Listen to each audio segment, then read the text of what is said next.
A manera de introducción, queremos compartir con ustedes rápidamente algo que no era posible hace unos años y cada vez es más posible para cada vez más personas. Y se trata ni más ni menos que de viajar por un pozo. Esto es lo que, perdón, voy a ponerlo un poquitico más atrás, estos son unos cuantos segundos de lo que se observa con una cámara de las que podemos tener por algo así como $150, $200 para inspeccionar pozos de agua. Obviamente hay cámaras que valen miles de dólares.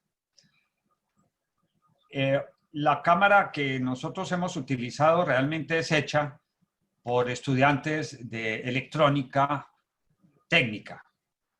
Es muy simple y permite grandes sorpresas. Lo único que les puedo adicionar para poder realizar un video de estos o una inspección de este tipo que estamos viendo en la pantalla es que es necesario poner dentro del agua del pozo sulfato de aluminio, que es un coagulante, muchos lo conocen, es lo que se usa para depositar las sustancias en suspensión.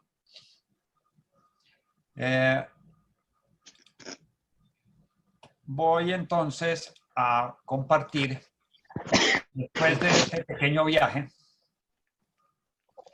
espero que lo hayan disfrutado y la verdad quisiera que aprovecharan las bondades del YouTube para viajar por muchos más pozos. Hay una enorme cantidad. Quiero rápidamente repasar lo que ya vimos en la sesión pasada, muy rápido, es recordar que las formas del terreno nos indican con una cierta probabilidad la existencia de aguas subterráneas. Y esas formas provienen de la larga historia de unos 2.200 millones de años del planeta, en donde las fuerzas geológicas ocasionan el desplazamiento de la corteza terrestre, dando formas a lo que conocemos como paisaje o geografía. Esa geografía, ese paisaje, nos sugiere la existencia de agua en el interior. A veces sí, a veces no. Quiero aprovechar esta modificación para que las personas que no han tenido mucha experiencia o contacto con pozos de agua recuerden que el agua en un pozo viene de otra parte. No está ahí quieta. Algunas veces está quieta, por supuesto. O se desplaza tan lentamente que hablamos de miles de años. Lo que quiero decir con esto es que en este dibujo se ilustra el flujo de agua. ¿Cómo llega al agua a un pozo? El agua siempre viene de otra parte. Y forma una etapa de lo que llamamos el ciclo del agua. Todos sabemos, el sol evapora el agua, se producen las nubes las desplaza el viento y las nubes juntos en algunos lugares permite la lluvia, una parte cae sobre el terreno y rueda, formando las corrientes superficiales y otra parte del agua que llueve se introduce dentro del suelo y va penetrando la tierra, como se ilustra en este dibujo, hasta ahí formando la capa freática. Repito que estamos aprendiendo algunos nombres nuevos, palabras nuevas, o repasando la que ya sabemos. Y esa capa es la que, digamos, sostiene o marca la diferencia entre un terreno con bastante agua con muy poca o sin agua. De esta manera fluye el agua dentro de la tierra. Y lo que hacemos con un pozo, pues, es interrumpir un poco ese flujo que tiene el agua dentro de la tierra. Lo otro es el suelo. El suelo también y su vegetación también nos dan señales de la existencia de aguas subterráneas. Nos pueden engañar a veces, pero ya tendremos herramientas para poder salir del engaño. La forma de los suelos, su contenido nos indica, y la vegetación, esa probabilidad. En paisajes así podemos intuir muchas veces la existencia de agua. Recoger la historia siempre me ha parecido fundamental y por eso modifiqué un poquitico esta presentación. Al final van a recibir todo tal como quedó. Los viejos, los ancianos, quienes repiten historias antiguas traen muchísima información. Yo insisto en eso, porque tanto nos indican en dónde está el agua, en dónde sí, dónde no, más abajo, más arriba, como la técnica para extraerla. Y son grandes lecciones. Y es importante recoger las leyendas, los cuentos, en todas partes los hay. Es muy lindo recoger esto, yo lo recomiendo muchísimo. Para finalizar con esta caricatura que me parece muy bonita, porque la sabiduría de los ancianos es posible recoger la experiencia del agua de los pozos. Introduje esto, un poquito es un comentario, porque noto que hay alguna influencia de este tipo de actividad que llamamos engañabobos, observadores, intuición. Yo digo, no hay que creer en brujas, pero que las hay, las hay. Esto nos va a dar motivo para una pequeña discusión y es métodos, digamos, tradicionales y que forman parte de la cultura popular para la identificación de zonas con agua. Insisto, no hay que creer en brujas, pero que las hay, las hay. Digamos que no son métodos que obedecen al método científico o técnicas o habilidades personales, porque también hay personas que dicen que son los que saben cómo encontrar agua. Entonces se confunden un poco las cosas y el método científico es un método que permite identificar agua, lo cual no quiere decir que hay otros métodos que no. Pero el buen juicio y el sentido común, repito, son las mejores orientaciones. Yo he jugado mucho con estos métodos de radiestesia y saberíes, etc. Y en general debo decirles que el sentido común también me dice dónde está el agua. Es muy curioso que haya propagandas a la derecha, arriba, se vendían péndulos cargados, péndulo radión, costaba 630 pesetas en España. Bueno, esto es para abrir un poco una discusión más adelante. La perforación de los pozos, y aquí yo quiero detener un poco la presentación, nos va a indicar rápidamente qué métodos convienen más utilizar para perforar. Quiero compartir con ustedes unos muy cortos videos.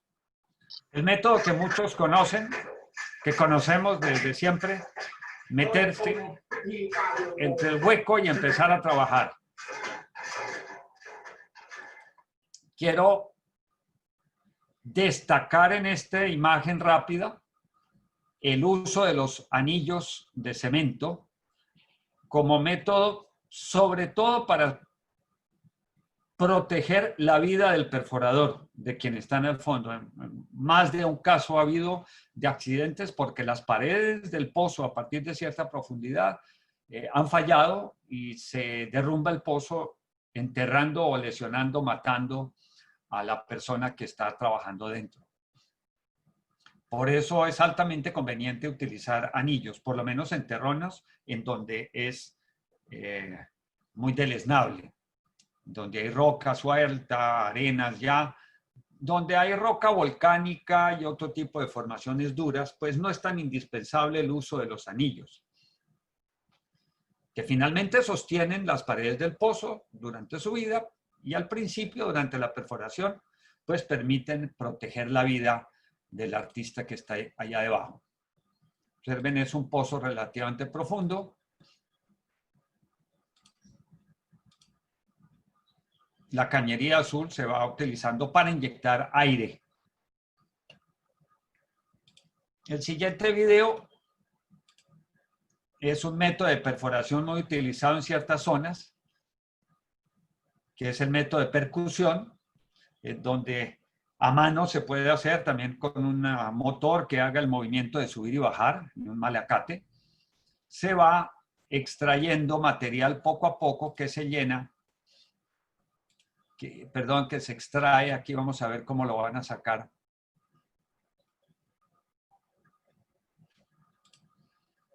En esta cubeta,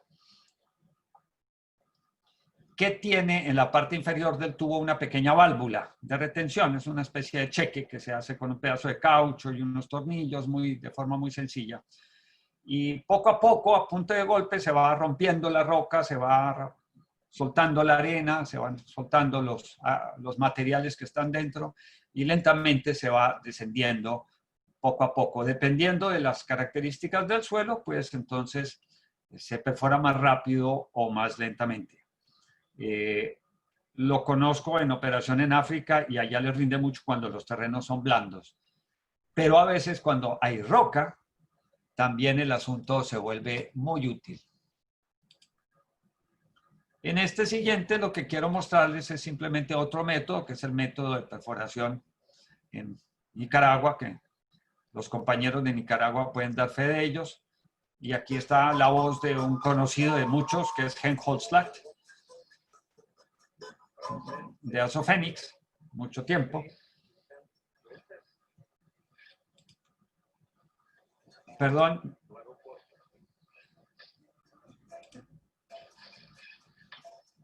Esta es la pieza que va llenándose de suelo y tierra en la medida en que se va profundizando. Aquí están preparando un filtro, ya ven, en su tubo de PVC, que con las ranuras permite el paso del agua, y la fibra, esta tela plástica, pues impide la entrada de partículas más delgadas. A partir de cierta profundidad, miren cómo utilizan, es simplemente una manguera que sirve para ir manipulando la pieza que va rompiendo abajo y se va llenando el tubo con el material mismo que se va extrayendo. Muchos lo conocerán. Es lento, es muy económico y dependiendo de la historia, las características, funciona más rápido o más despacio.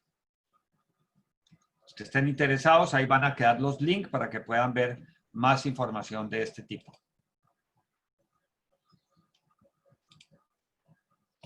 Este es otro método muy tradicional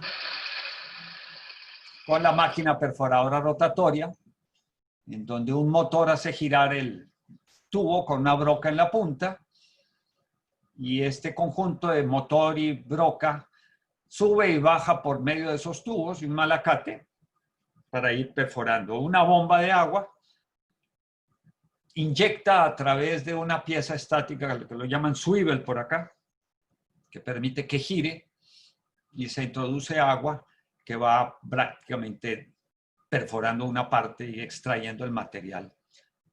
Esa agua que sale se hace circular por una galería donde se retienen las partes, el material que sale.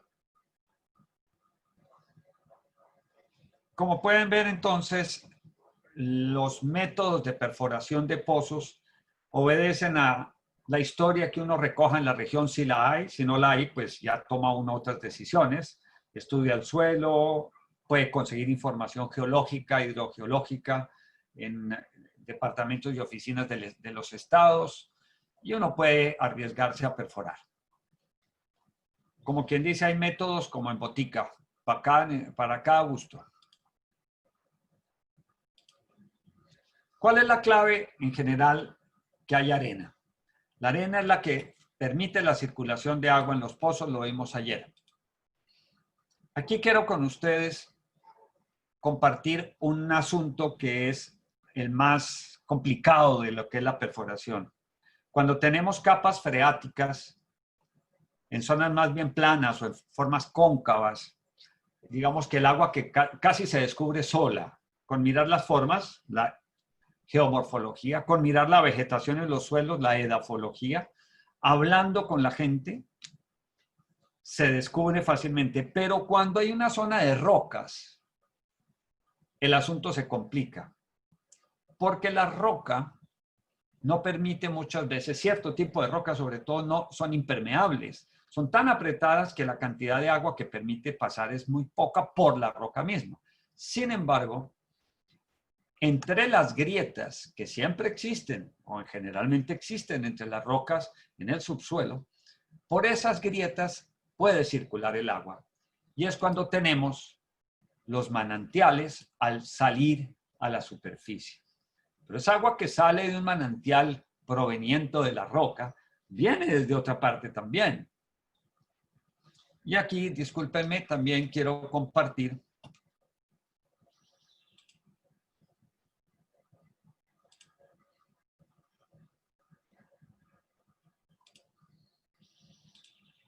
este videito. Hoy les quería enseñar este manantial que lo encontré hace unos años y de vez en cuando lo visito. Es un manantial temporal, está durante meses del año, otros meses no está. Y la verdad que yo lo encontré acá de casualidad porque un día se me escapó el perro, me metía buscando y el perro seguía y llegué hasta este lugar. Como puede ver, acá estamos cerca, este es un lecho de un río que por lo general tiene muy poco cauce, a veces tiene el agua corriendo debajo de las piedras, pero este siempre brota así, brota las veces que lo he visitado, la mayoría de las veces. Bueno.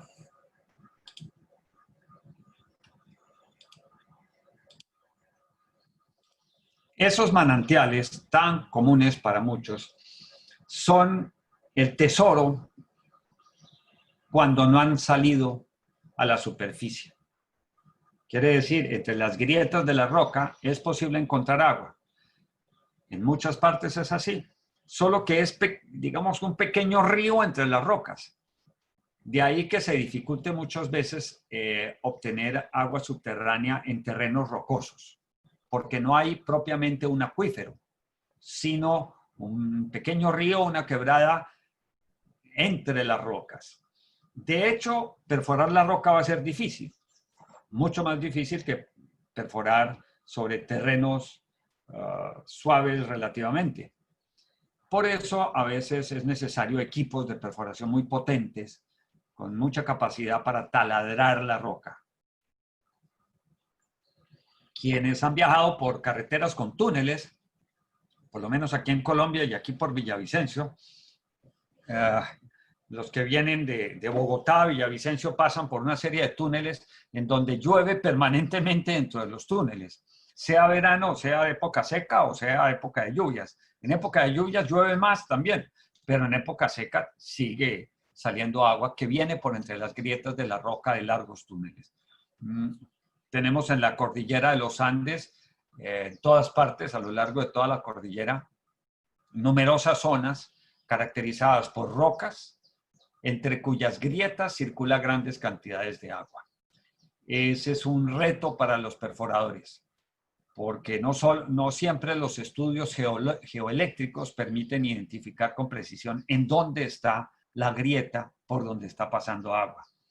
Y debo confesarles, en ese momento saco el péndulo y también me la juego por ahí.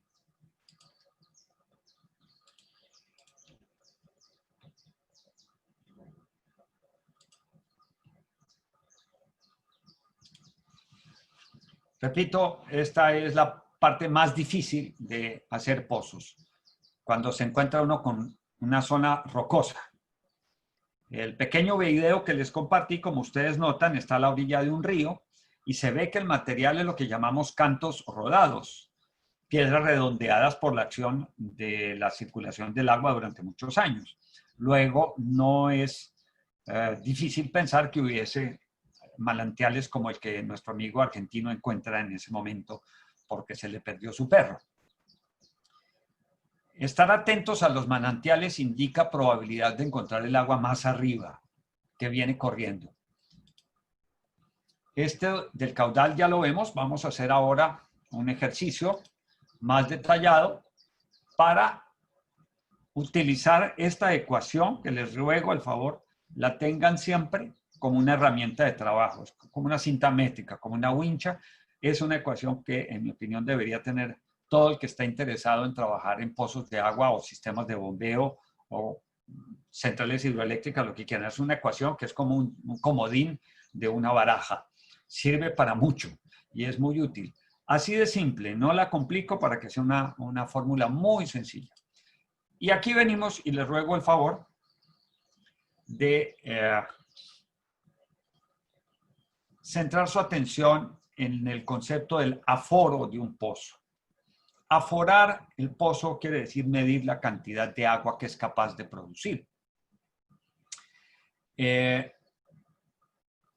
Si nos fuéramos por los detalles finos, podríamos pasar varias horas, si no días, revisando los números cuando se hacen aforos, porque hay variables que son dependientes unas de otras.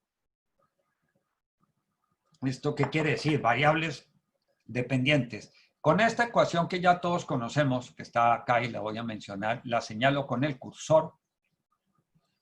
El aforo de un pozo es una de las partes más importantes de un trabajo con pozos. Sobre todo al principio cuando ya se ha terminado, ¿no? Cuando se terminó de perforar. ¿Qué quiere decir esto? Hay una dependencia, como ustedes ven en la ecuación, si utilizamos P como la potencia, que ya sabemos, Q el caudal, H la altura, G la aceleración de la gravedad y nu la eficiencia del sistema, vemos que hay tres variables interdependientes. La gravedad no la podemos modificar, la eficiencia del sistema no la podemos modificar, pero cualquiera de estas tres que varíe, varía la otra. Por eso, este ejercicio que estoy proponiendo acá,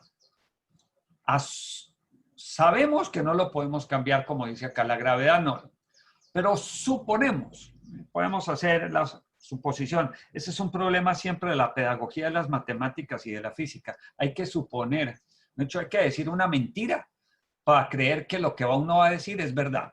Entonces, siguiendo esa pedagogía, suponiendo que la eficiencia con la que todo funciona, y esto hablamos de eficiencia energética, hidráulica, etcétera, vale 0,4. ¿Por qué ese número?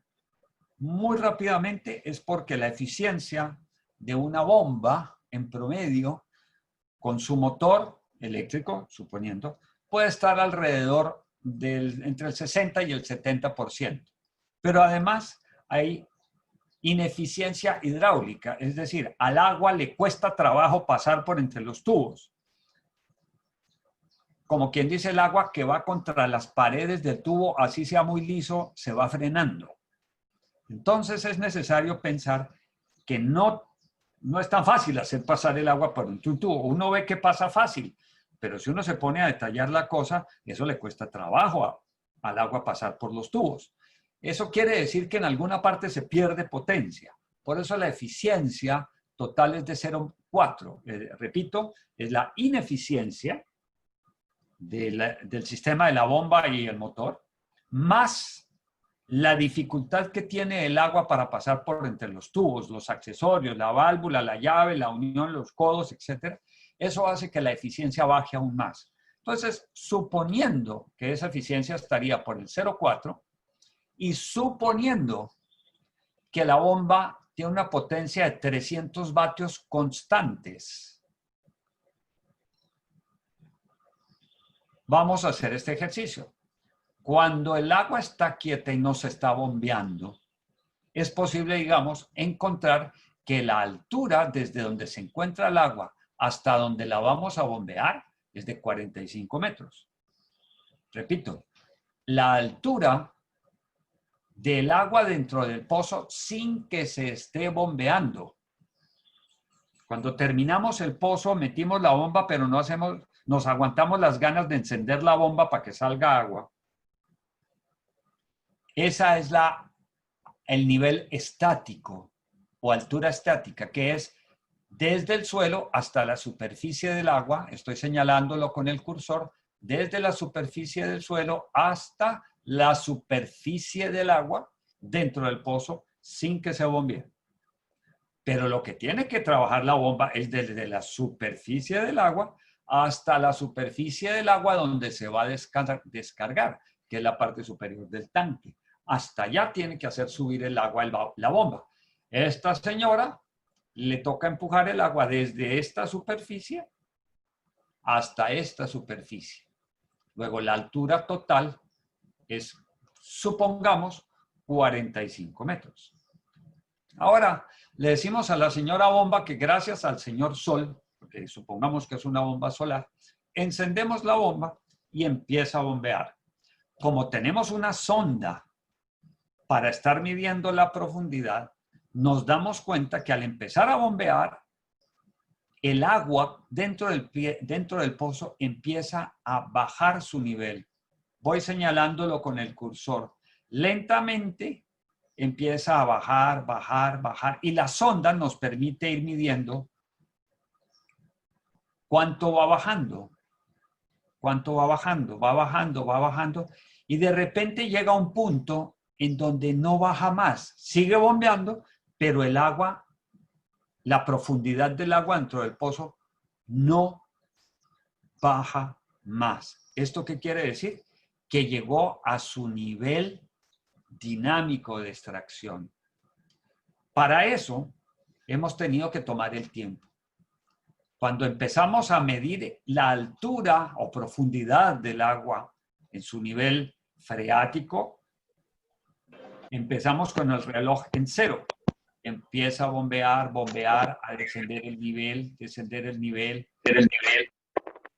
Y repentinamente deja de bajar ese nivel. ¿Quién dice? De aumentar la altura. En ese momento detenemos el cronómetro, tenemos ya un tiempo, y observamos cómo continúa fluyendo el agua que saca la bomba, pero el nivel no sigue descendiendo. Quiere decir que llegó a su nivel dinámico.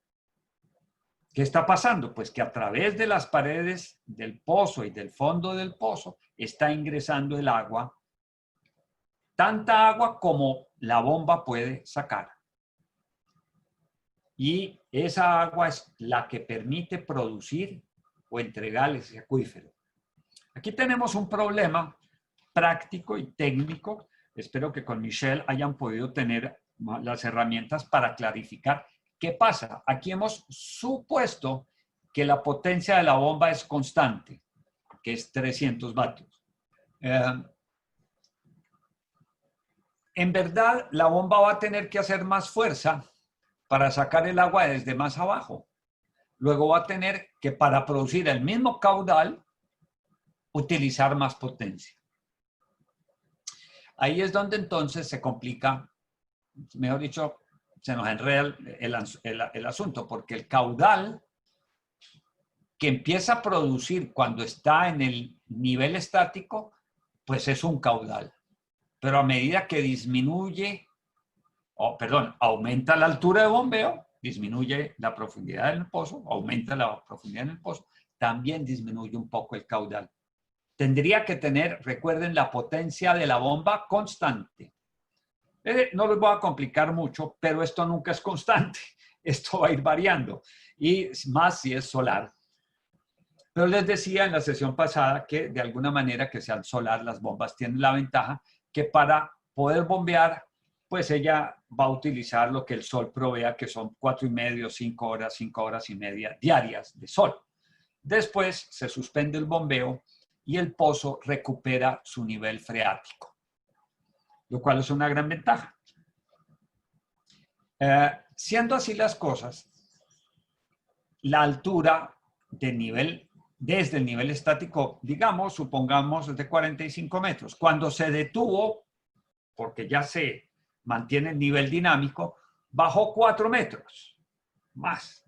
Entonces aquí tenemos el ejercicio. Suponiendo que la eficiencia es 0,4 y la potencia 300 vatios, entonces el caudal que podemos obtener en este punto, pues lo podemos despejar de la ecuación. Q pues va a ser igual a 300 multiplicado por 0,4 dividido por 45 metros de altura por la aceleración de la gravedad, lo cual nos da 0,27 litros por segundo, lo que equivale a 4.400 litros día con 4 horas y media de sol si es una bomba solar.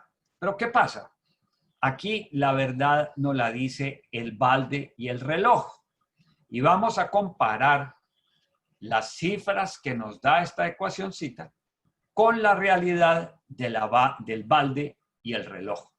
El cubo, el recipiente que sabemos que tiene un determinado volumen, comparamos cuánto tiempo demoró en llenarse, obtenemos unidades equivalentes, litros por minuto, por ejemplo, que es muy útil, y así podemos comparar lo que nos dice este modelo matemático con lo que la realidad nos dice.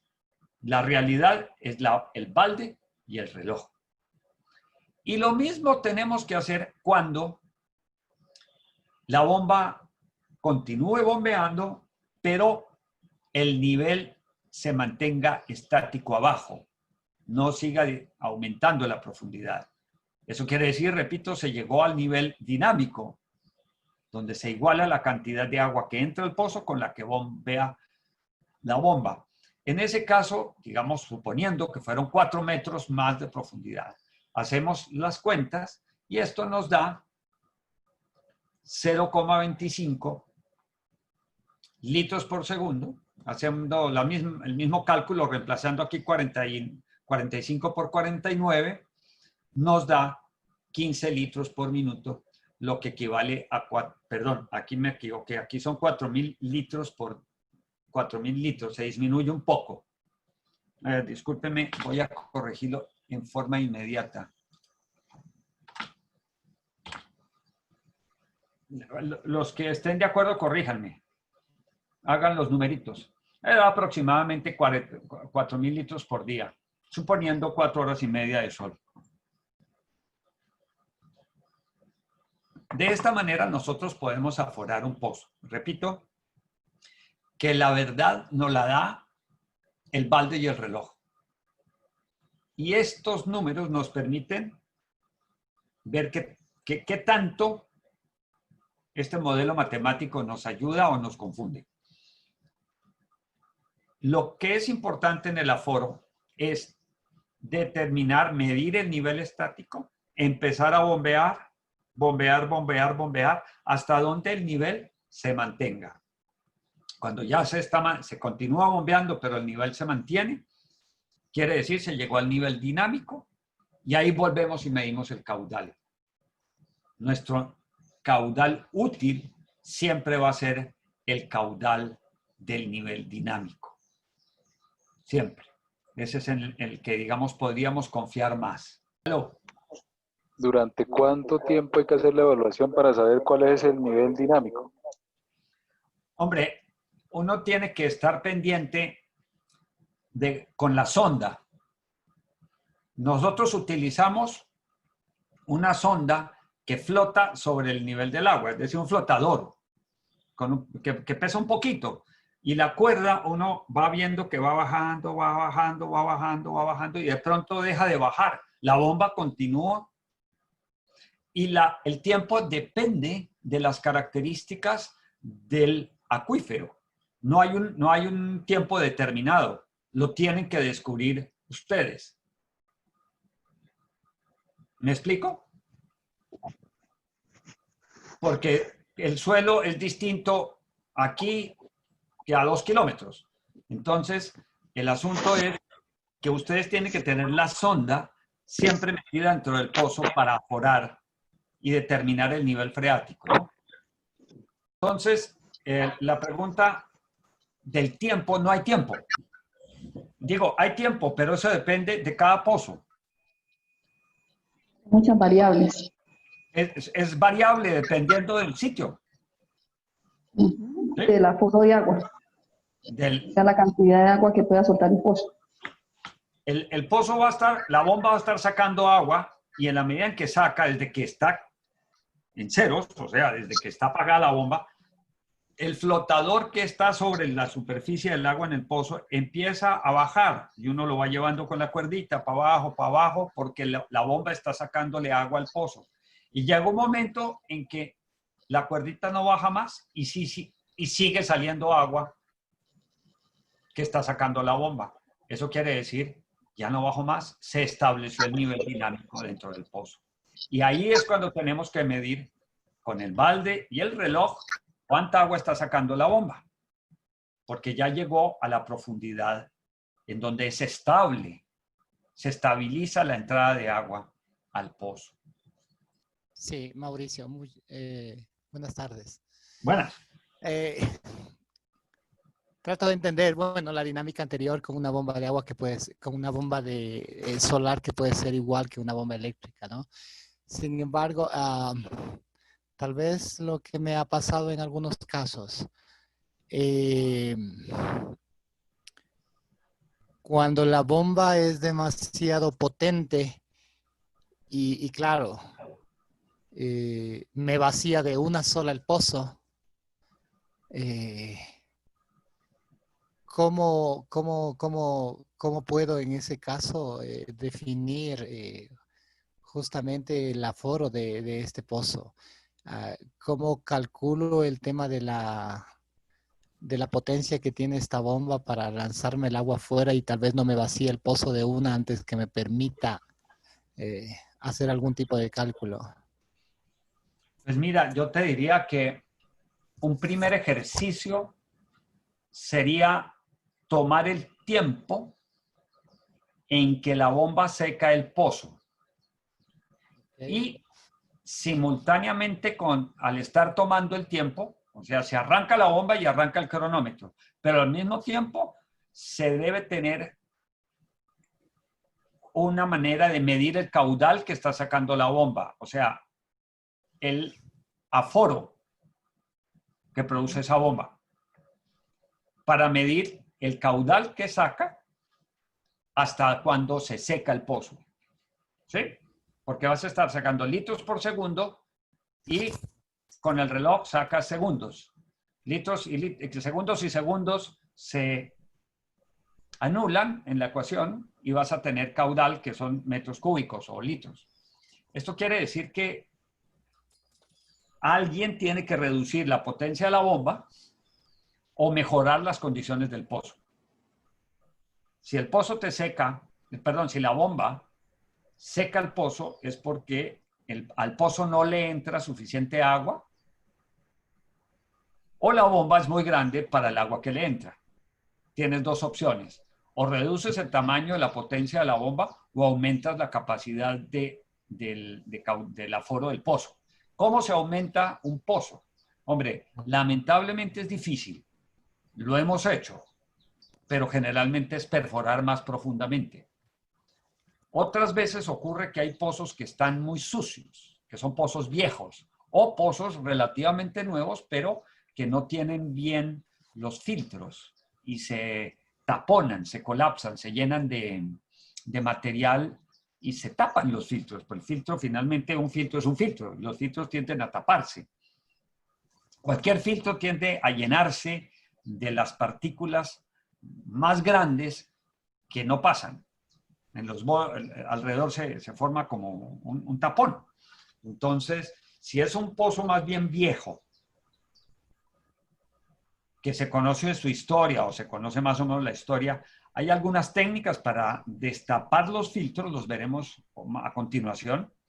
Okay. Hay una muy entretenida y peligrosa. Tal vez por lo peligrosa es que me resulta entretenida. No la recomiendo. Pero me parece tan entretenida que la hago con cierta frecuencia. Es relativamente peligrosa, pero es muy divertido. Y pues puede ser barata. Depende de las circunstancias. Y otros son los métodos de limpieza de filtros. Si la historia del pozo es muy nueva, que no... El pozo es un pozo recién hecho, o les quedó grande la bomba o les quedó chiquito el pozo, una de las dos. Y por chiquito quiere decir el diámetro podría ampliarse. Uno le puede meter brocas más grandes y perder el encabezamiento, la camisa del pozo, el casing, como lo llaman en algunas partes, el entubamiento. Uno lo puede a veces recuperar un poco, con malacate, se puede sacar parte de la tubería si no está. Otras veces que el casing es plástico, uno le puede meter una broca más grande. Aquí utilizamos muy comúnmente brocas de 4 pulgadas. A veces los pozos son insuficientes en 4 pulgadas o se quieren renovar, entonces con la misma, una broca de 5 o 6 pulgadas se mete a través del mismo hueco, rompiendo el casing antiguo que suele ser de plástico, de PVC. Se pierde ese plástico, pero a uno lo que le interesa, a veces el agua vale mucho más que el PVC. Hoy eso no es muy costoso relativamente, pues depende. En fin, ¿alguna otra inquietud? No sé si quedó claro, ojalá. Perdón, solamente ahí siguiéndote un poco la línea, Mauricio. ¿Tiene mucho que ver el diámetro del pozo? Ejemplo, un pozo abierto con los anillos de cemento, con un pozo abierto con una broca. Cuando el caudal en la parte subterránea es fuerte o es mínimo, no sé. ¿Tiene mucha diferencia entre uno y otro? Por supuesto, por supuesto. El área de la pared del tubo es por donde penetra el agua al pozo. Ok. ¿Sí? O sea, si tú sabes la fórmula del área, que es el perímetro multiplicado por la longitud, y el perímetro está en función del radio o del diámetro de la circunferencia. Al aumentar el diámetro, aumentas el área. Y recuerda, el área está en función del diámetro al cuadrado. Lo cual quiere decir que si tú, digamos, amplías el diámetro en 2 pulgadas, estás ampliando el área por 4. Si amplías en 3, aumentas el diámetro, digamos, un radio de 3, estás ampliando el área por 9. Entonces hay mucha más área por donde puede entrar agua al pozo. Por supuesto que hay una influencia y esa es definitiva. Perfecto. Repito, está en función del diámetro al cuadrado, el área de la superficie a través de la cual pasa el agua al pozo. ¿Por dónde entra el agua a un pozo? Por las paredes. ¿Y qué son las paredes? Una superficie cilíndrica. Un área cilíndrica. El área cilíndrica depende del diámetro y la longitud. Y ahí es donde entonces aprovechamos la geometría que nos enseñaron en primero bachillerato, segundo bachillerato, no me acuerdo cómo era. Y nos damos cuenta que, claro, por supuesto, un pozo hecho a mano con anillos de hierro que tienen en promedio 1 metro de diámetro para que quepa una persona y pueda trabajar relativamente. Yo he estado en pozos de 70 metros de profundidad hechos a mano y eso es una proeza. Quizás no había máquinas de perforación, en fin, pero produciría mucha más agua que un pozo. Lo que pasa con un pozo taladrado, con un taladro con broca, es que uno puede profundizar mucho más y más rápidamente. Bueno, esto lo pasamos ya, pero quisiera insistir en las personas que no han tenido mucha experiencia con pozos, con acuíferos, con esta terminología, que el agua siempre viene de alguna parte. Entre la tierra, por donde venga, pero ella viene de otra parte.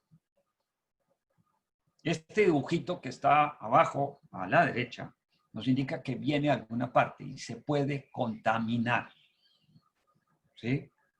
Aquí hemos tenido varios casos en poblaciones de los llanos en donde, pues poblados muy dispersos, en donde las casas se construyen a 20, 50 metros unas de otras porque el espacio disponible es muy grande.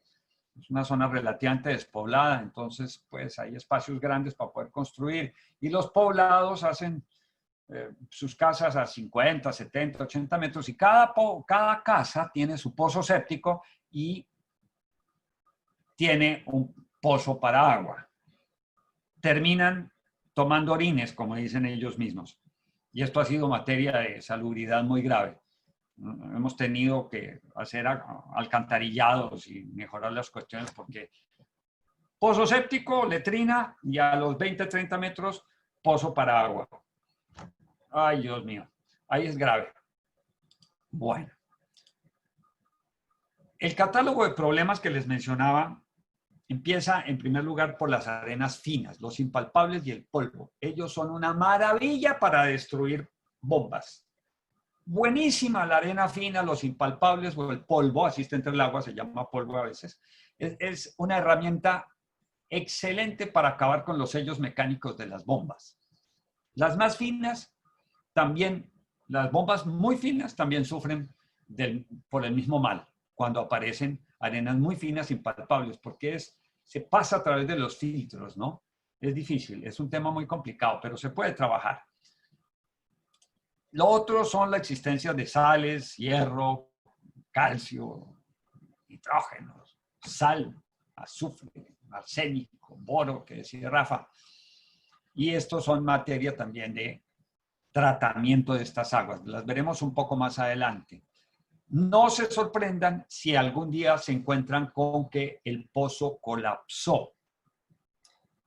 Con el paso del tiempo y en la medida en que va sacando agua del acuífero a través del pozo, también aumenta la presión sobre las paredes del encamisado casing o entubamiento del pozo. En algunas ocasiones, esa presión es tan alta que colapsa la tubería, como se ve en la imagen pequeña que estoy señalando con el cursor. Se cierra.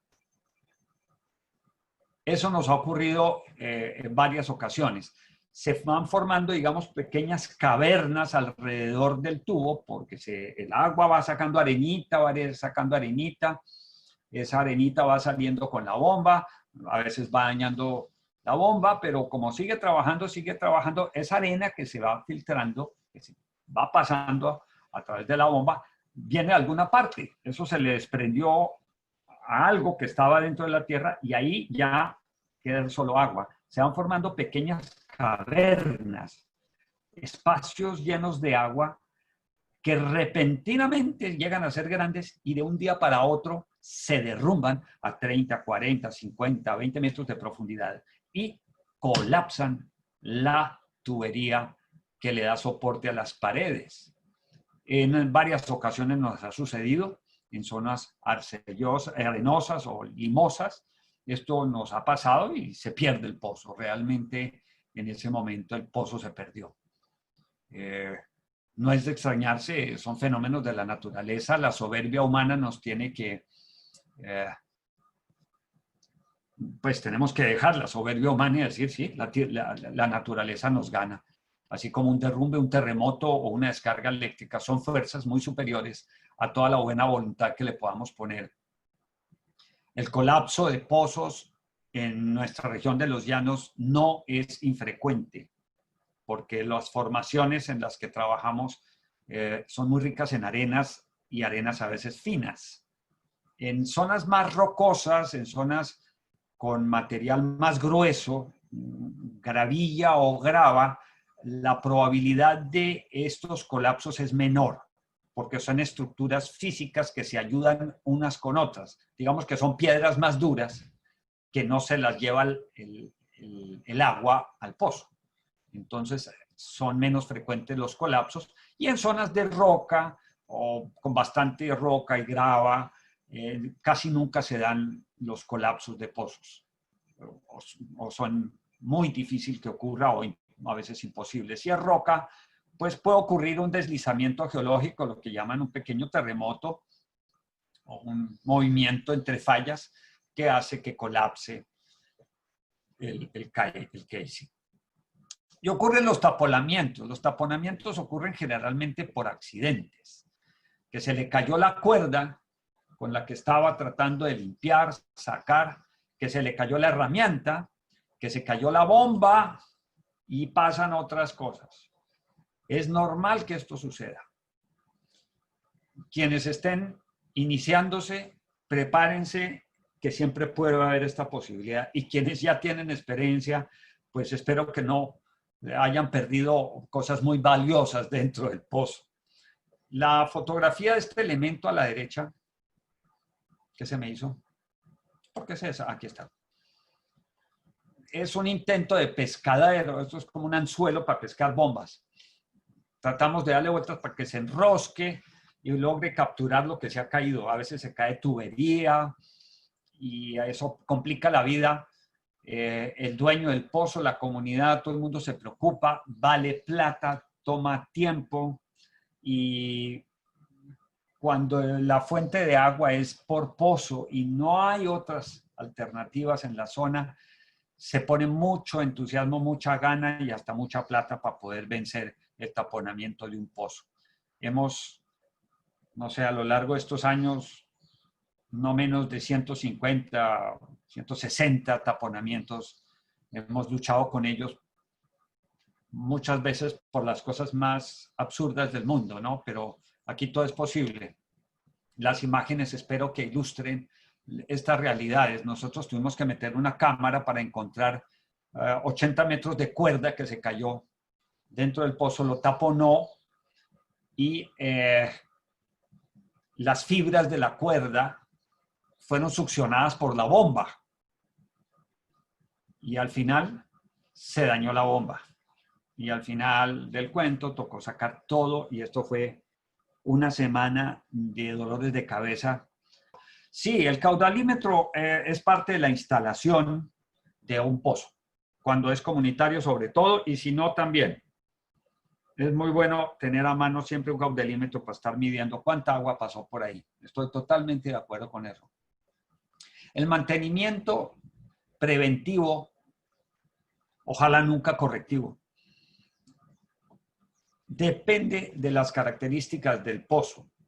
Mientras menos arena transporte y le indique a uno que se mantiene limpia el agua, pues vamos bien. Pero en general nosotros recomendamos hacer una limpieza anual. Antes de que empiece el periodo seco, que es cuando más se va a necesitar el agua. Aquí hacemos mucha limpieza. Vamos a ver métodos de limpieza más adelante, ¿no? Vamos a ver cómo se hace ese mantenimiento. Continuamos con el catálogo de problemas. Aquí, preciso, llegó el mantenimiento. El mantenimiento de los pozos anuales, a veces 6 meses, depende, a veces cada 5 años, a veces cuando el dueño se le antoja. Y el correctivo es cuando algún problema sucedió, que es lamentablemente demasiado frecuente. El mantenimiento correctivo es terrible. A veces la gente está con su pozo muy contenta, nota que el agua cambió un poquito de olor o de color y si esperemos a ver si se mejora el agua. Y a los 3 días de estar o 4 días o una semana de estar esperando club, resulta que ya no sale agua. Ay, Dios mío. Se dejaron coger ventaja del tiempo. Si cambió algo, pare y averigüe todo lo que pueda. Y para eso, en general, haga mantenimiento antes de que sea correctivo. El lavado con aire comprimido, voy a permitirme compartir unos pequeños videos. Este es el lavado de un pozo con aire comprimido o jetting. A la izquierda se ve un compresor de aire.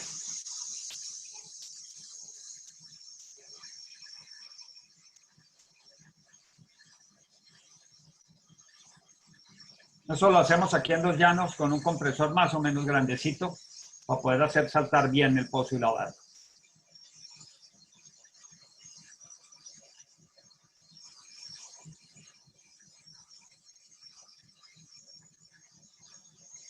Alex está a cargo de este pozo, del lavado de este pozo. Don Alex Camargo. Ven un poquito del paisaje llanero. Así estamos los llanos. Aquí estamos haciendo llanos. Y la casa de Lato se ve allá al fondo.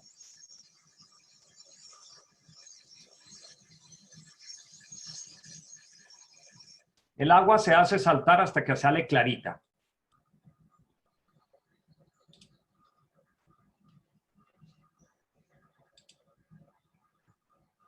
Este es otro lavado.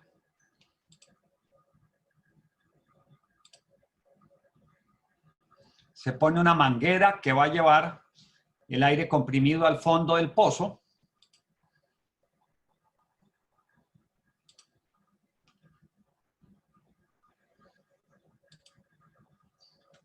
compresor se arranca y ahí viene.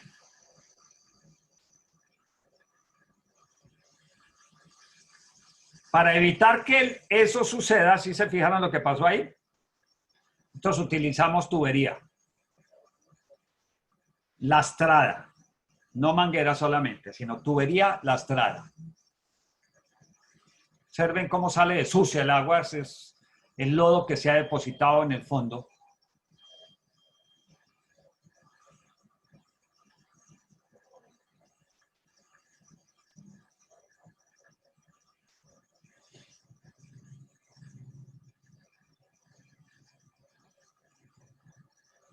Repito, para lavar con aire comprimido utilizamos tubería, no manguera, y la tubería debe ir lastrada. Le ponemos unos tubos de hierro galvanizado en la punta bien pesado para que el mismo burbujeo no saque la manguera.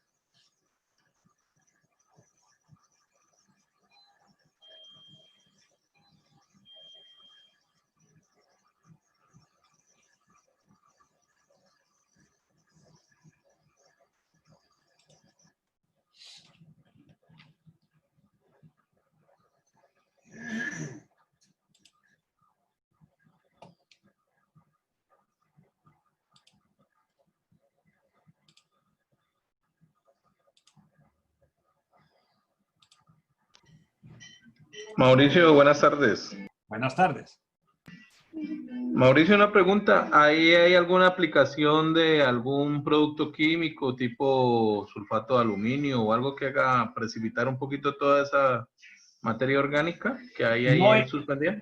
no en este momento. No, aquí cualquier cosa que se eche se va a perder el esfuerzo. Sulfato no se usa, no se necesita que se coagule el material. Incluso mejor que esté medio suelto. Si hay sustancias en suspensión, mejor que estén sueltas, que estén flotando, para que el asunto salga rápido. Si está muy abajo y se hace decantar, pues dificulta más la salida, ¿no? Entonces, no es conveniente que tengamos nada de echarle. Y no es el momento de hacerlo. Bueno, ¿Sí, Mauricio, claro? muchas gracias. Sí, claro, gracias. Muy formal.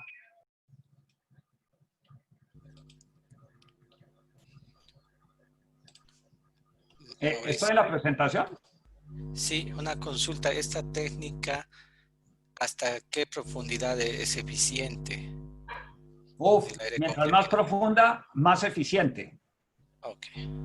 Mientras más profunda es una técnica muy eficiente por un fenómeno que puedes anotar por ahí en tu papelito o en tu libreta de notas. Se llama en inglés air lift, que en la medida que es más profundo es más eficaz. ¿Sí? Saca más agua, más potencia. Esta es la técnica peligrosa que me encanta, que es con aire, con hielo seco. Es una técnica peligrosísima, es un fracking, realmente. Lo utilizamos no solo para hacer mantenimiento y limpieza de pozos. Aquí a los hombres no pudieron cerrar el pozo porque lo que se sella el pozo. Lo que ven es dióxido de carbono proveniente del hielo seco. Aquí vamos a ver rápidamente en otro videito. Ya se ha lanzado el hielo seco dentro del tubo. Ah, no, perdón. Aquí viene el hielo seco. Conocen el hielo seco. En muchas partes se vende. No es muy barato, pero puede salvar muchos pozos que están muy saturados, que están sucios, que los filtros están llenos, que es difícil limpiarlos con máquina. Entonces ahí se está poniendo hielo seco. Lo que va a meter es una especie de tapón que se infla. La manguera amarilla lleva aire comprimido de un compresor normal. Es hecho con un pedazo de llanta de neumático de auto pequeño. En este momento el hielo seco en contacto con el agua produce una gran presión, enorme presión. Hay un pozo, el hombre con este tubo va lleno de hielo seco. El hombre que tiene en la mano es un tapón neumático. Esto se hace con caucho de neumático de carro. De tal manera que este maestro mete el hielo seco dentro del pozo, unos 10, 15 kilos, y el otro pone el tapón con aire comprimido. Fíjense que entró el aire comprimido al tapón. Se expande y cierra la boca del tubo, del casing, del encamisado. Aumenta la presión enormemente y muy rápidamente. Hay que tener cuidado ahí. El hombre no la ha tenido mucho, está muy confiado, pero ya se aleja. Y sucede esto. ¡Puaf! Eso es supremamente entretenido. Voy a repetir, pero espero que les llegue el sonido.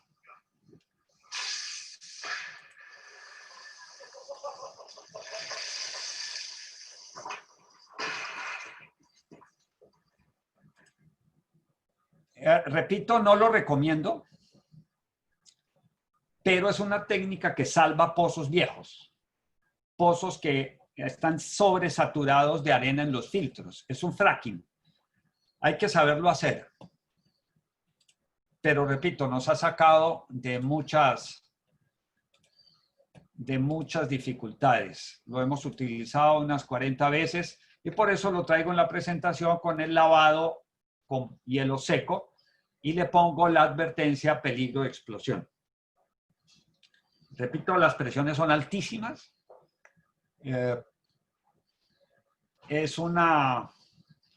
No por ser peligroso, si uno utiliza bien las cosas, le funciona bien. No hay que quitarse de ahí, simplemente. Ustedes pueden encontrar información en internet de la cantidad aproximada de hielo seco que se debe utilizar de acuerdo con el tamaño del pozo, su profundidad, su diámetro, y pueden leerlo. Mi llamado durante todo este tiempo de capacitación es a estimular en ustedes el autoaprendizaje, y la presentación de estos videos es para significar la importancia de la información que existe. También hay mucha basura, hay que tener cuidado. Ya sabemos que estamos en un mundo virtual en donde la verdad virtualizada termina siendo muchas veces mentira. Entonces hay que tener sentido común, sensatez, buen juicio, buena información, no dejarse llevar por lo primero que se me ocurrió, es que no tenía tiempo, entonces yo vi esto y lo voy haciendo, póngale el freno, trasnoche un poquito, si no tiene nada que hacer a las 3 de la mañana, revise, vuelva, pregunte aquí, pregunte allá, llame a un amigo, llame a otro amigo, haga consultas con el más allá, con el más acá, pero no traguemos entero. Gracias a Internet hay mucha información y ese es mi llamado. La limpieza y el mantenimiento con aire comprimido es el más recomendable, el más económico y también muy potente. Ustedes ven la cantidad de mugre que puede sacar en unos cuantos minutos. ¿De qué tamaño? Todo depende. ¿Qué compresor uso? Hombre, yo puedo utilizar un compresorcito con un motor de 3 caballos o de 5 o de 10. Utilizamos motores a veces de 20. Depende del tamaño del pozo, ¿no? No pretendo que con esta capacitación ustedes se vuelvan expertos en limpieza, pero sí que tengan herramientas para saber que hay que limpiar y que este método de limpieza con aire comprimido es muy recomendable, relativamente económico, y hay que hacerlo con la frecuencia que las características del pozo lo permiten. Ahí en la presentación hay algunos videos que espero ustedes revisen. Otro método de lavar los pozos es lo que llaman el pistoneo. Lo encontramos aquí a la izquierda, en donde lo que se hace es meter dentro del pozo un pistón. Vamos a ver aquí un video rápido. ¿Por qué no me quiere?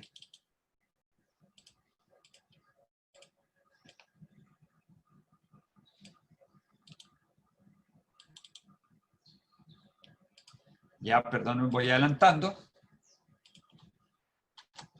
Un pistón.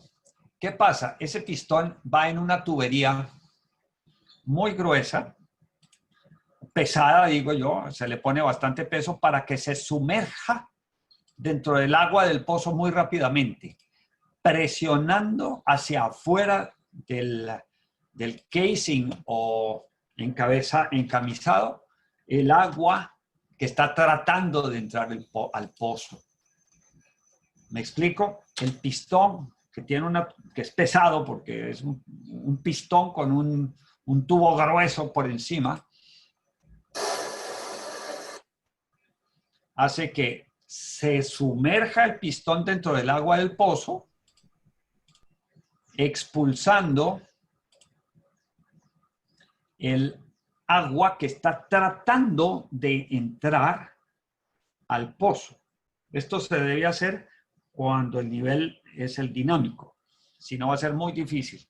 De todas maneras, el pistón se va a hundir dentro del agua del pozo, porque pesa, lentamente se va a ir hundiendo, hundiendo, hundiendo.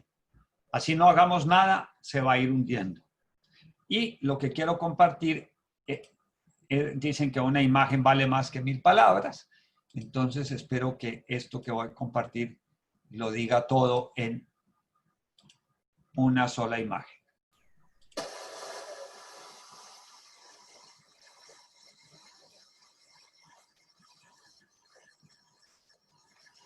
Ahí salió el pistón, ¿sí ven? ¡Puff! Lo voy a repetir. El pistón ya está dentro del pozo, en el fondo, y se le saca relativamente rápido. Y empieza y ¡boom! Fíjense ese coletazo que pega. Eso mueve mucho y se hace muchas veces o varias veces dentro del pozo. Se puede hacer con un equipo motor grande, pero también se puede hacer con un equipo pequeño.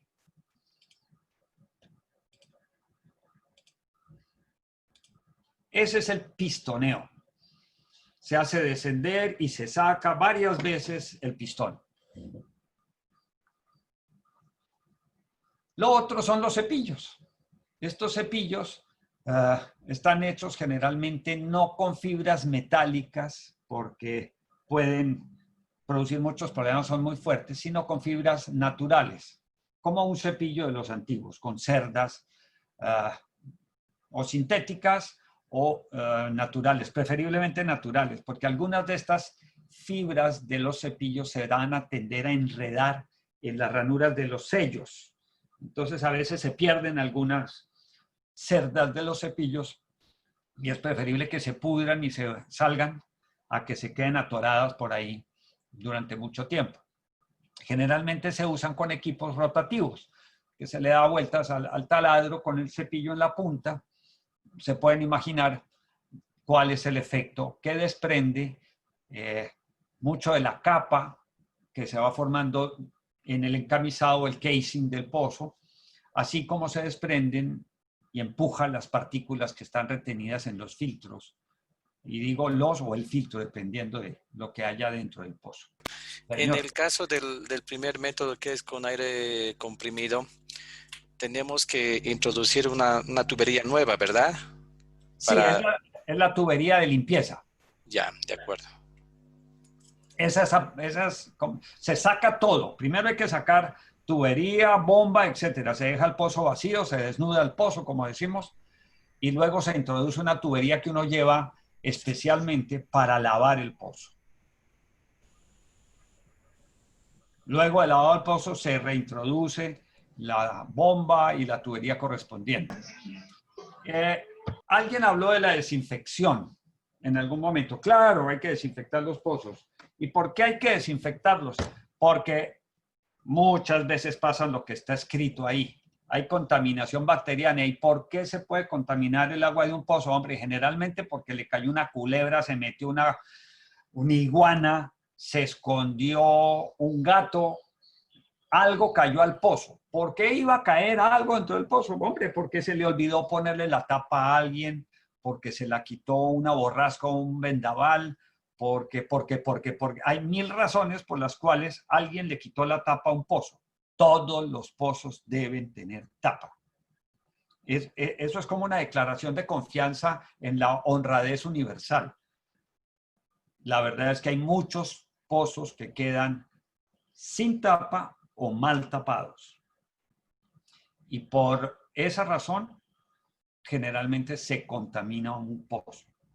Le caen hojas, plantas, animales, y muchas veces porque caen pedazos de tela. Alguien está trabajando en el pozo y ya terminando, ya estaba todo bien, iba a cerrar y se le cayó el pedazo de sándwich que se estaba comiendo, o se le soltó la botella con el jugo y fue a parar abajo al pozo. Ay, Dios mío, ahí es donde empieza uno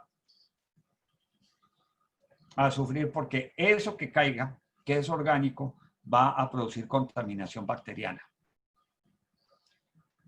Lo otro, y lo marco en otro color, es qué ocurre cuando hay contaminación del acuífero. Muy al principio veíamos, el agua siempre viene de alguna parte. Y esa alguna parte, ¿qué tal que quede en esa parte un basurero? O un matadero, o un establo, o unos pozos sépticos, o una mina, o quién sabe qué. Como viene a veces de partes donde no vemos. No vemos, pero podemos imaginar y podemos incluso revisar el terreno a ver de dónde se recarga el agua de nuestro acuífero. Ahí es donde tenemos que tener precaución en la desinfección. El desinfectante que lamentablemente o afortunadamente, yo no sé realmente, más utilizado son las formas de cloro, el hipoclorito de sodio, que es tan común en todas partes, nuestro Clorox, la lejía, que hay muchos términos, pero son diferentes formas de cloro. Es un desinfectante muy potente. Y cada forma de cloro tiene una manera de utilizarse. Recuerden, el cloro es una sustancia relativamente peligrosa. El dibujito que está a la derecha, quiero destacar el guante con el que la persona lo tiene, porque el cloro es peligrosito. Eso hay que dárselas también con cuidado. El gas de cloro finalmente es muy agresivo, afecta a los pulmones en forma grave, digamos que, entre comillas, quema, no quema, pero es tan irritante. Incluso algunos gases lacrimógenos de los que retiraron los del SMAP era con cloro, ahora es pimienta. Es muy irritante, pero es muy buen desinfectante. Entonces, y es barato. Entonces, pues, del ahogado al sombrero y entre dos males el menos peor. Y se debe utilizar de acuerdo a las instrucciones del producto que uno vaya a utilizar. Hay tantos en el mercado que cada quien en su región, en su local, en su municipio, en su ciudad, en su pueblo, puede buscar qué es lo que tienen las ferreterías, o si lo vende la Secretaría de Salud, o el Departamento de Aguas, o el Acueducto Municipal. Hay una amplia gama de proveedores de formas de cloro para desinfectar. ¿Y qué es lo que hay que hacer? Simple y llanamente arrojar ese cloro dentro del pozo, habiendo precavido a todo mundo que use esa agua, de que se va a desinfectar el pozo. Eso quiere decir que nadie va a poder utilizar agua durante unos cuantos días, luego tiene que aprovisionarse con tiempo, porque el agua va a salir durante un tiempo con mucho cloro. Y ese agua con mucho cloro, pues, es, digamos, insalubre. Se pone el cloro dentro del pozo, se deja actuar 24 o 32 horas y luego la bomba empieza a sacar esa agua del pozo. Se puede hacer sin conectar la bomba al pueblo, por ejemplo, si es para el suministro de un poblado, y descargar el agua con mucho cloro por fuera, llevándola con precaución a un sitio donde no haga daño, porque acuérdense que el agua clorada, en las cantidades que se usan para desinfectar, también va a afectar las superficies que recorra de animales, plantas que va a encontrar y personas. Entonces, deshacerse del agua clorada proveniente del pozo debe hacerse con criterios de seguridad. Nosotros lo que hacemos es infiltrar esa agua. Hacemos una pequeña zanja o una zanja relativamente larga de cierta profundidad para que el agua clorada que va a sacar la bomba entre a esa zanja y luego se infiltre en el terreno para que no entre en contacto con plantas y con animales y de alguna manera deshacerse de ese cloro. Lo otro es que se puede gasificar el cloro, es un poco más costoso y más complicado, y es airear el agua hasta que el cloro pase en forma gaseosa al aire, y entonces convertimos nuestro ambiente aéreo en la basura, el basurero para tirar el cloro. Es un problema de contaminación por todos lados. ¿Qué hacemos? Que no, que hay que desinfectar. Sí, pero ¿qué hacemos con el cloro que desinfectó, que sigue desinfectando de aquí para allá? Como dicen, la dosis es lo que hace al veneno. Pues sí, lo que podemos hacer es mezclar con tanta agua, finalmente, que pase tanta agua, que la cantidad de cloro por unidad de agua sea la más poquita posible. De todas maneras, es la recomendación. ¿Y cada cuánto? Hombre, hay que desinfectar porque sí, porque no. En promedio, una vez al año conviene, así como se hace el mantenimiento al pozo, esa vez también se aprovecha y se desinfecta el pozo.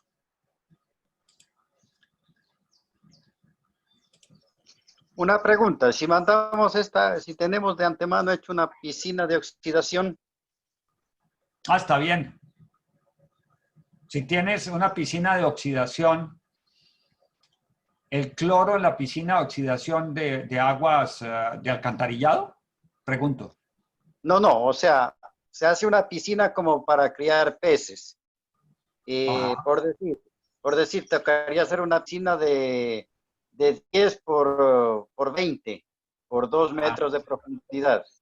Sí. Entonces ahí depositar esa agua, la más fuerte, dejarla un tiempo que se evapore y bueno, ella, como es de tierra, se va a ir infiltrando. Porque estamos hablando de los impermeables, ¿no? Sí, correcto, estoy de acuerdo, esa es otra manera. Hacer una piscina de infiltración y evaporación, estoy de acuerdo.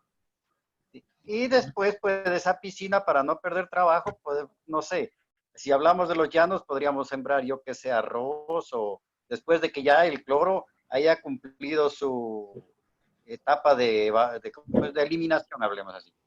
O sea, darle un uso más, pero cuando ya se va a utilizar esto, dejar de cultivar. No sé, es mi opinión. Ah, interesante. Habría que buscarle uso a esa pequeña piscina. Sí que bien podría ser una cría de peces para un tiempito, una vez se ha evaporado y nos hemos deshecho de esa agua clorada fuerte. Me parece. Bueno, nos vamos acercando entonces al final con esta diapositiva en donde en el catálogo de problemas tenemos el hierro, el manganeso, el boro y lo que son sustancias, digamos, químicas que en cierta cantidad nos dan problemas a la salud y a la máquina, o sea, a la bomba. Uno muy común, y no sé qué tan común sea en la región, la he encontrado, digo, la región suramericana, centroamericana, en Latinoamérica, con cierta frecuencia se encuentra hierro. Es un problema más o menos común. Sí, el problema del hierro está en la sonrisa de algunas y algunos y sobre todo en las tuberías. Las imágenes que ustedes tienen al frente nos lo indican. Sí hay manchas que se forman por el hierro en los dientes, en las uñas, en la loza, en los artefactos sanitarios, lavamanos, excusados, baldosines, en la ropa.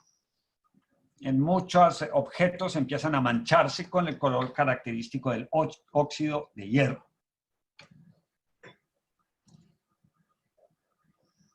Lo que no vemos es de lo que está dentro de los tubos.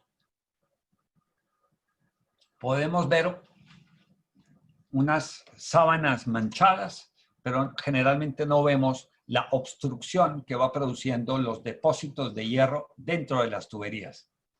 Dependiendo de, por supuesto, la composición mineralógica del terreno donde hemos perforado, donde está el pozo, puede haber hierro u otros en cantidades a veces muy grandes y a veces el hierro no se ve, sino hasta cuando se oxida.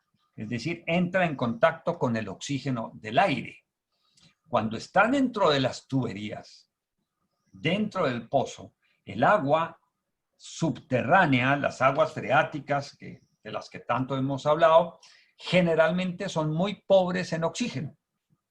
Precisamente porque hace algún tiempo, mucho tiempo, perdieron el contacto con el oxígeno del aire.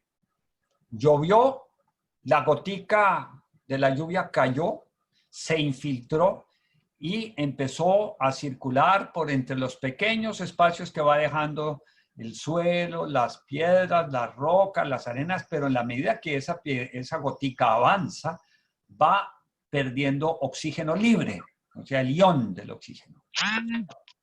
Su capacidad de tomar oxígeno del aire se limitó porque ya no está en contacto con el aire, con el oxígeno del aire, está entre la tierra, pero se va cargando a veces de hierro. Hierro, hasta que se satura y no puede tomar más. Y dependiendo de la cantidad, pues podemos llegar a tener la fotografía del centro, una tubería casi a punto de obstruirse por depósitos internos del hierro. Entonces, ¿qué pasa? Que hierro y manganeso también tienen esa particularidad, que han desarrollado filtros. Los filtros, sí, de alguna manera son filtros, o sea que se tapan, se terminan por saturar porque ahí se va a retener el hierro, el manganeso. Y hay todo un comercio de filtros para hierro y manganeso y otras sustancias. Ese comercio, pues hay que tenerlo a la mano cuando tenemos problemas de hierro, manganeso y sustancias dentro del agua de nuestros pozos, que repito, es relativamente frecuente. La otra manera de eliminar el hierro, el manganeso también y otros, es poniendo en contacto ese hierro con el oxígeno del aire, de tal manera que se forme óxido de hierro que se separa de manera en que no nos afecte. Y para eso están a mano derecha esas torres de aireación u oxidación que por lo menos aquí en nuestro territorio son relativamente comunes, dada la existencia de tanto hierro en las aguas subterráneas. E incluso en los acueductos muchas veces, que toman aguas superficiales, se alimentan de una bocatoma en una fuente superficial, conviene inyectar oxígeno del aire al agua, que el agua entre en contacto con el aire. ¿Con qué parte del aire? Con el oxígeno del aire, porque activa ese oxígeno no solamente químicamente, sino biológicamente. Hay una serie de bacterias y pequeñísimos seres vivos que están, digamos, que latentes un poco en esas aguas y en contacto con el oxígeno se activan y es posible que cambien de estado o cambien de condición y las podemos retirar. En estas torres de aireación u oxidación, ustedes ven en la torre superior que hay que estas superficies son como de color oscuro y medio color óxido, porque se suelen colocar, estas son bandejas que tienen malla en el fondo. Estas son bandejas de fibra de vidrio o de metal, de acero inoxidable u otros metales que resistan y son como coladeras y se deposita en ellas coque o carbón activados. El carbón atrae más al hierro y contribuye a que el trabajo del oxígeno sea mayor y se retenga más. Y luego se puede lavar el coque, simplemente lavarlo, que pasa de negro a anaranjado, cuando ya tiene mucho hierro depositado, se lava con agua y vuelve a poderse utilizar. El asunto es, bueno, lo lavo, ¿y qué hago con el agua con la que lavé el filtro, el coque que permite la oxidación? Ahí viene el problema, tenemos que hacer buena disposición de esas aguas ricas en hierro en ese momento para que no sean un motivo más de contaminación que produzcamos por andar quitando el hierro de un lado para pasar el hierro a otro y que también produzca. Entonces, tenemos que tener mucho cuidado en cómo manejamos. Las torres a veces no utilizan coque, simplemente son bandejas cuyo fondo es una coladera muy fina que produce una lluvia de tal manera que el agua que se está bombeando del pozo caiga en forma como de lluvia. Pequeñas gotas, mientras más pequeñas, pues mejor contacto con el aire que está a su alrededor y más rápidamente se deposita el óxido de hierro en las bandejas y se puede retirar poco a poco. Simplemente se deja reposar y el óxido ya se ve llegando al fondo de los tanques. Entonces, primero pasa por la torre de aireación, el agua luego se conduce a unos tanques o a un tanque, se deja quieta durante un tiempo, o sea, un tiempo de retención que llaman los técnicos que dicen que saben, y se deposita en el fondo como unos gránulos de óxido de hierro. Mientras más altas las torres, más se pone en contacto el agua con el aire, más se deposita óxido de hierro y mejor el asunto. Casi que la limitación está en el presupuesto. Nosotros hemos hecho torres tan anchas como altas. En general, mientras más altas, mejor para nosotros. Al final, la gravedad cumple su propósito. Llueve más fácil en la última bandeja. Algunos prefieren hacerlas anchas, y pues cuadradas grandes y pocas. Nosotros preferimos hacer muchas y altas. Si utilizamos piedra pómez, ¿qué sucede? También va a ser bueno. No tan bueno como el coque, pero bueno. Sí, o sea, por decir, en última instancia. Porque Sí. también podríamos utilizar polímero para dar el sabor del agua o yo qué sé, ¿no?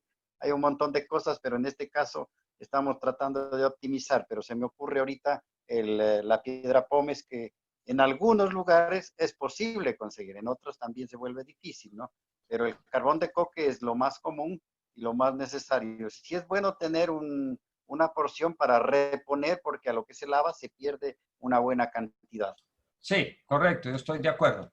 Se pierde una cierta cantidad. Pero yo no considero indispensable ni el coque ni la piedra pómez. En general, basta con que haya una buena oxidación del aire, o sea, que las bandejas produzcan una lluvia muy finita para que haya suficiente oxidación y al final se retenga el óxido de hierro en los tanques.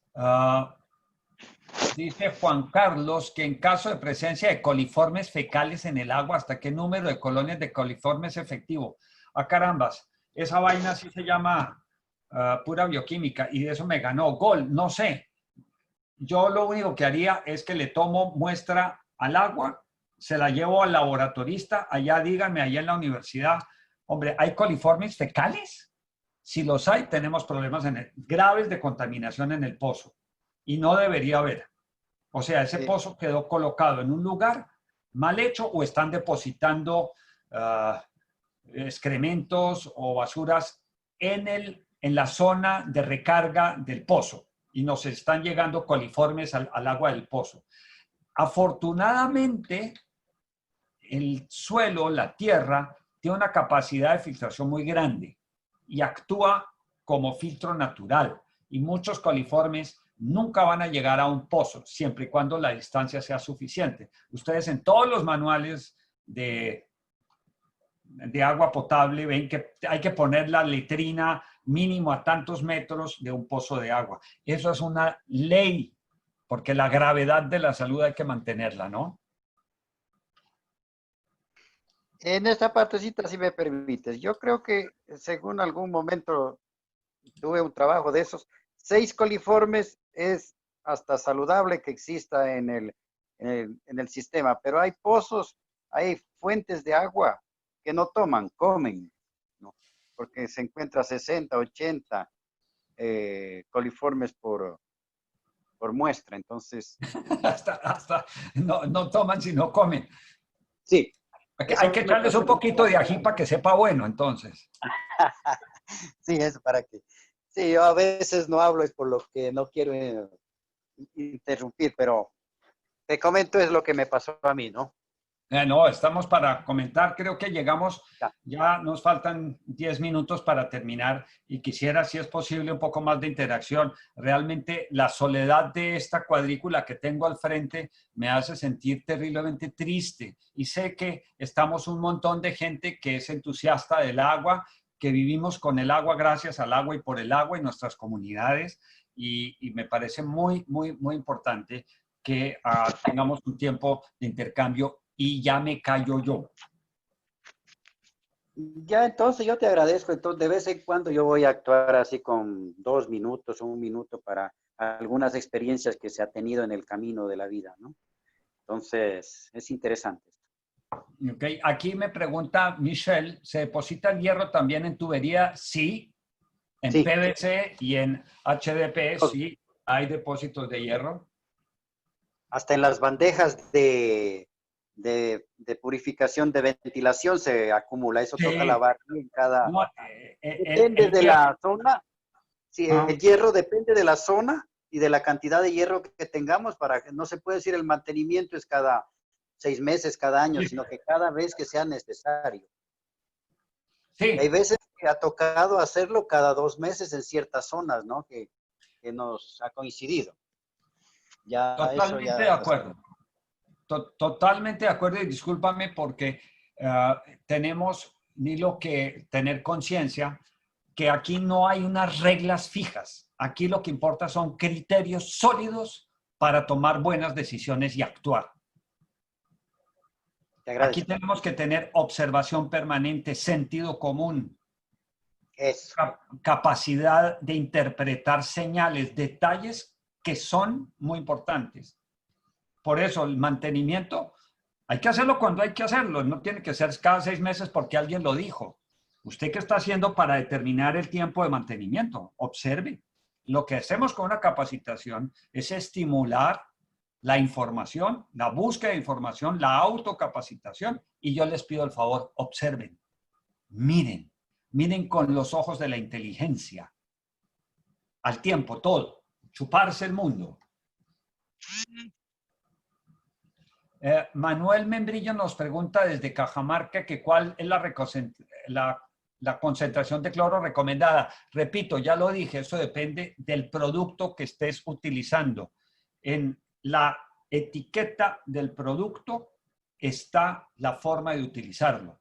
Como hay tantos en el mercado y cambian de una región a otra, de un país a otro, mi recomendación es lean. Lea la etiqueta del producto de cloro para desinfectar, porque un hipoclorito aquí en Colombia es distinto en concentración a un hipoclorito en Perú. Me consta porque he vivido en ambos países, ¿cierto, Rafa? Si está por ahí. Y sé que en Colombia lo rinden más, en Perú es más fuerte. Entonces todo depende de lo que tengamos. En esta parte, el cloro hay que estar siempre controlando, o sea, no Sí. hay que descuidarse, porque en realidad el cloro exagerado te da diarrea, pero en Sí. lo normal no lo sientes casi, o sea, tienes que tener un olfato muy especial para sentir que el agua es clorada. Caso contrario, no es verdad que el cloro es maloliente. Entonces, cuando hay demasiado cloro, lo que sientes es una diarrea. Disculpe, pero toca hablarle como soy acostumbrado. Maestro, aquí yo ya perdí la vergüenza hace muchísimos años. Entonces, discúlpenme, yo no tengo pelos en la lengua. Ah, ya. Chévere, entonces así vamos a poder interlocutar algunos temas interesantes, porque para mí el agua es algo muy importante, porque a mí me ha dado de comer. A todos nos ha dado, yo creo, vivimos de ella y por ella. Dice Virgilio que me acuerde que el sentido común es el menos común de los sentidos. Tiene toda la razón, pero quienes estamos en esta capacitación tenemos la obligación y el deber de tener mucho sentido común. Si no lo tienen, que lo inviten. Lo compre, lo invite, lo seduzca, lo Que lo que sea, pero que lo tiene que tener. Bueno. Lo tiene que tener. En el campo, la observación, y la observar es también saber escuchar, saber oler, saber gustar. Todos los sentidos nos permiten observar. Lo que estás diciendo, Nilo, es muy importante. ¿El gusto nos indica el hierro en el agua? Sí. ¿El gusto nos indica el cloro en el agua? Sí.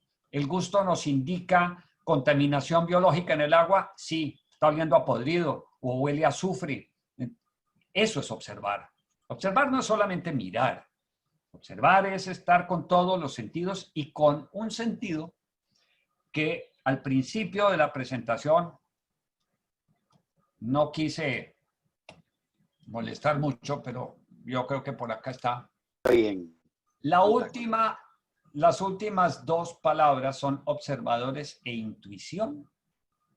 Recuerden que la intuición ha sido la manera o la estrategia de conocimiento que grandes científicos les ha permitido descubrir cosas que estaban ahí y nadie las había visto. La intuición le permite a uno saber de totazo. ¿Y por qué? A veces se queda uno sin argumentos. Por eso yo digo que no hay que creer en brujas, pero que las hay, las hay. La intuición nos dice si el agua es buena o no es buena. ¿Y por qué? No sé, tengo como un pálpito, diría alguna vecina de por acá, tengo como una sensacioncita por ahí como rara. Y si esa intuición se conecta con buena información, rápidamente tiene unos argumentos científicos demostrables que le permite a uno tomar decisiones. ¿Algún otro comentario? Y ya estamos llegando al final. Había preguntas más tempranas sobre sacar el casing, el revestimiento para mantenerlo. ¡Wow! No me fijé, discúlpeme, no tenía acceso al chat porque tenía la presentación y no he logrado que la presentación me dé espacio al chat. Es muy difícil sacar el casing. Es muy, muy complicado sacar el casing. Generalmente ahí se perdió el pozo. Si está pensando en sacar el casing fue que algo grave pasó, pero sacar casing para hacer mantenimiento prácticamente no se puede. Hay que meter cepillos, hay que pistonear, hay que tirar hielo seco, hay que hacer alguna cosa para poder hacer mantenimiento del casing.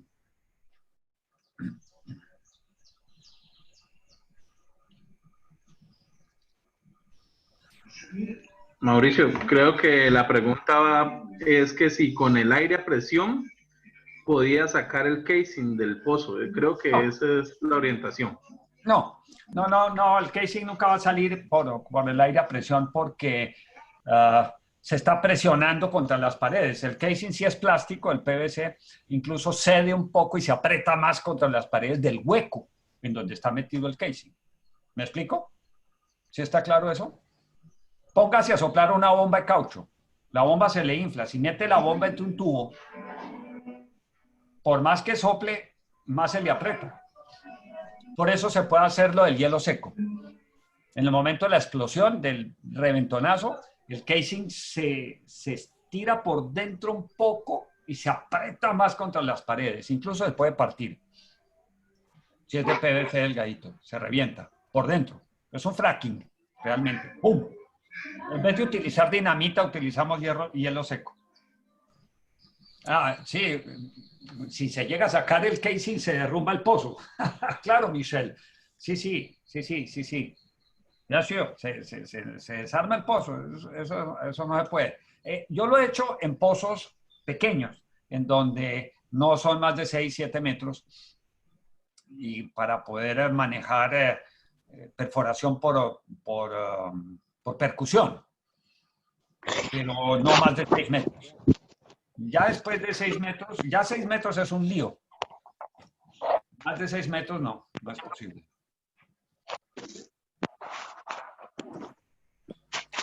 Sí, Mauricio, una consulta. En la presentación mostraste estas torres, ¿no? Para hacer la oxidación del hierro,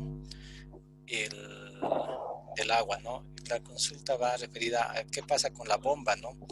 Porque nosotros tuvimos problemas con la bomba. ¿No sería mejor buscar otra fuente de agua en ese caso o hacerlo más profundo? Pues si el agua tiene hierro la bomba va a estar bombeando agua con hierro de suspensión y la va a llevar hasta las torres de oxigenación. La bomba Claro, tiene que sí. hacer ese trabajo. Pero nosotros hemos tenido claro, cumplía esa función, pero empezó a fallar la bomba sumergible porque había ya en el tornillo helicoidal la presencia de hierro que parecía como greda al final, ¿no? Uy, compañero, estaban metidos en un yacimiento de hierro. Más bien ponga una fábrica de imanes. No, ahí es donde se complica la vida, porque están en un sustrato muy alto en hierro. Y tendrían que cambiar el sistema de bombeo y dependiendo de las características del pozo, te invito, es Carlos quien me habla, ¿cierto? Sí. Carlos Reza. Sí, mira, te invito a que en otra ocasión hablemos del bombeo sin bomba, que es una cosa que hemos trabajado aquí en Los Llanos ya hace un tiempo, y Rafa Escobar, que está por ahí, sabe a qué me estoy refiriendo, y Michelle también, que es el bombeo con la técnica del airlift, o sea, lo mismo que se usa para lavar los pozos que vieron esos videos donde salta el agua un montón, se puede utilizar con una técnica similar que es bombear con aire comprimido. Entonces, en la superficie hay un compresor de aire, ese aire se hace meter dentro del pozo por una tubería que no tiene nada, excepto es la tubería, y el burbujeo produce la salida del agua. Entonces, el agua con mucho hierro va a salir con mucho hierro, pero no va a obstruir una bomba. Yo soy muy amigo del airlift o el bombeo hidroneumático cuando hay problemas de arenas y cuando hay problemas de hierro. Entonces, ahí lo que tiene que cambiar es el sistema de bombeo. El airlift y el bombeo hidroneumático es toda una ciencia. Ojo, parece muy fácil, pero es bien delicado. Hay que tener cuidado con los números. Cuando uno tiene el cuidado es como si hiciera bien el nudo del zapato. Queda bien apretadito y puede caminar uno muy lejos, pero hay que hacerlo bien hecho. Aquí estamos muy contentos con los últimos años, gracias al bombeo hidroneumático, que no tenemos bomba dentro de los pozos. Ya. Sí, se elimina la bomba dentro del pozo. Todo lo que se mueve está por fuera del pozo, donde es más fácil arreglarlo. Pero ojo que la moda de las bombas solares y todo esto, como moda, nos puede hacer caer en peligros como de perder una inversión, como lo que acabas de describir. Ahí toca cambiar el sistema de bombeo. Ya, gracias por la recomendación.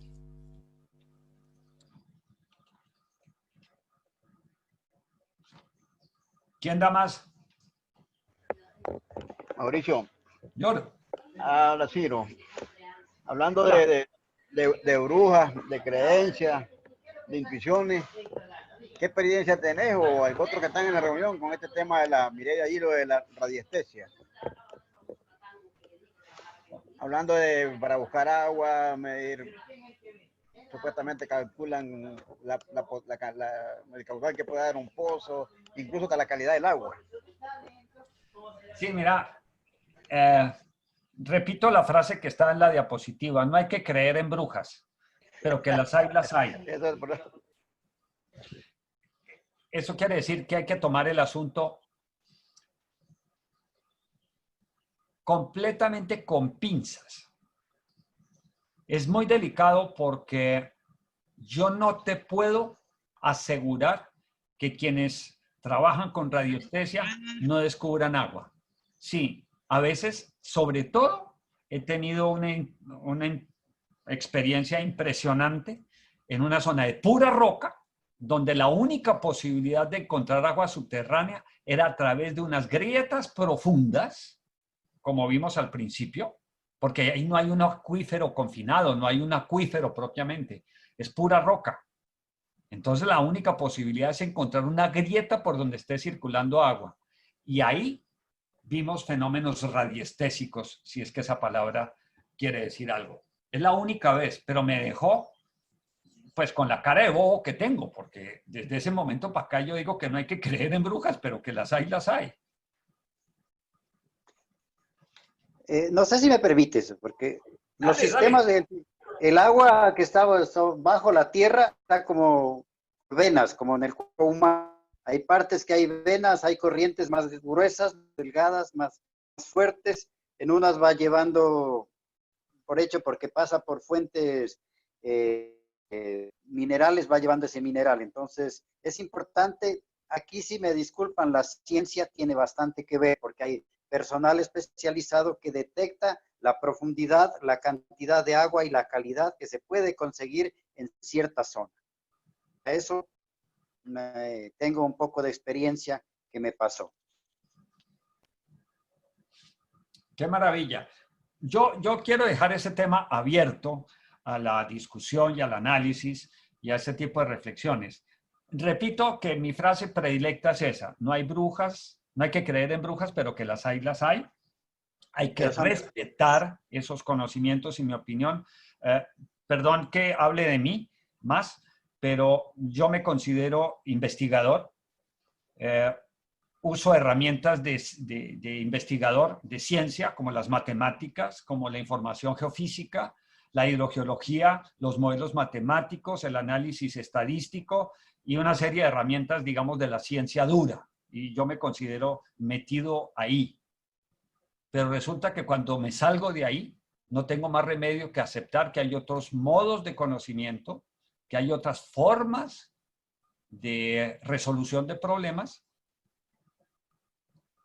que tienen un cierto grado de funcionamiento, que operan, que dan satisfacción, que resuelven problemas, pero que no se acogen al modelo de la ciencia dura y madura epistemológica de Mario Bunge.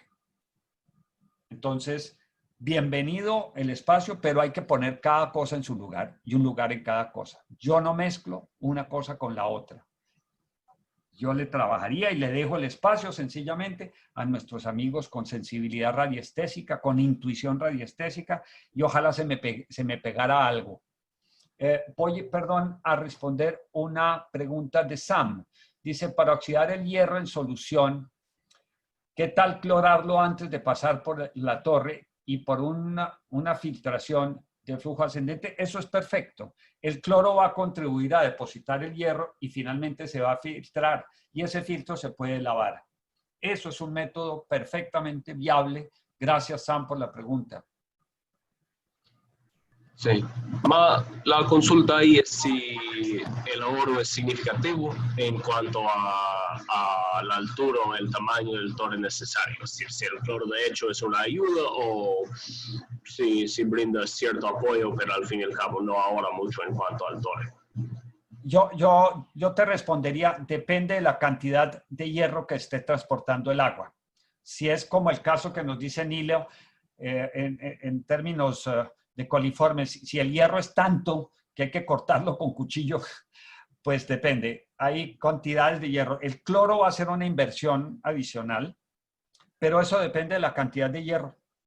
Entonces, el análisis de agua que hagamos previo nos puede indicar si vale la pena hacer lo que tú propones, de clorar primero el agua para depositar el hierro después, o pasar a un sistema de filtros especializados o torres de aireación con o sin coque, con o sin piedra pómez. Y lo que importa es saber que si hay hierro, hay maneras de resolver. El asunto, el criterio, el sentido común es cuánto hierro está llevando el agua. Dependiendo de cuánto hierro, voy buscando una respuesta tecnológica. Una perfectamente viable es esta: clorar primero el agua para retener el hierro en filtros. Si no, hay otras, ¿no? Bueno, mis queridos amigos y amigas, espero que les haya ido lo mejor posible en estas 2 horas y que la información compartida les deje pues los mejores criterios para poder tomar decisiones en la vida de las perforaciones, de los pozos, de las aguas subterráneas.